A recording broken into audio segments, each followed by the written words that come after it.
Hi, everybody. For this week for Ryan's Ramble, we're kind of going to switch things up a bit. I'm with Erika Warren, who does intellectual property here at Carson Law, and we have some questions coming in about IP. So we're going to start with her and see what's going on with that. So our first, hi Erika, how are you? Hi, Stephanie. I'm great. How are you? Good. So our first question is, what is intellectual property? So intellectual property is just a way to protect your ideas. And so there's many different ways to protect your ideas. There's patents, there's trademarks, there's copyright, and there's industrial design. Now, patents themselves will usually cover a physical idea like a chair or a desk. There are different criteria that have to be met for in order to obtain registration. However, the general aspect of it is that it'll cover a physical idea. Trademarks will cover words, logos, slogans. You can do a combination of word and design, or simply just a design or a standard word mark. You could also do sound, I believe, color. So there's a whole list of items that you can actually protect with trademarks. Copyrights will cover an artistic work. So it could be a book, it could be a song, it could be some picture that you've created, either a painting or some artwork on a board game. And then an industrial design is actually the aesthetic look to a physical object. So it could be how a chair looks. So let me show you some ideas or some examples that we can find on the Canadian Intellectual Property Office database, just to give you an idea of what's out there. Correct. I'm just going to share my screen here. And I'm gonna just transfer this over here. So I'm looking at the screen. So, so here I've just plunked in Walmart into the trademark database just to show you what Walmart owns.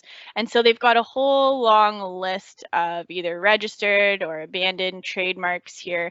Now, if I just open up one of them, you can see what a standard character word mark looks like. So we've got that here. It'll list the word mark. All right, says it's registered. It'll list the services and goods that it's covering.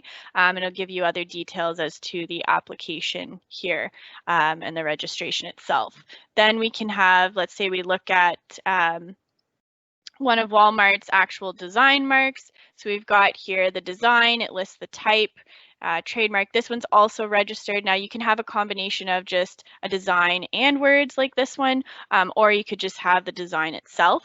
But here's just a simple example where it will list the details about the registration here as well.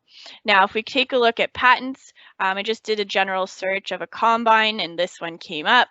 And so usually, just to give you an example, usually the patents are physical objects, and you can actually take a look here. This is what the patent is covering. Through here, you can find different details about the application, whether it's registered, when it was filed, other associated documents. And so that's just an example of a patent for you. Here we've got just a copyright example. So what I did is I put in Monopoly just to see what copyright showed up under Monopoly, and there was a whole long list here as well. I took a peek at this Harry Potter Monopoly.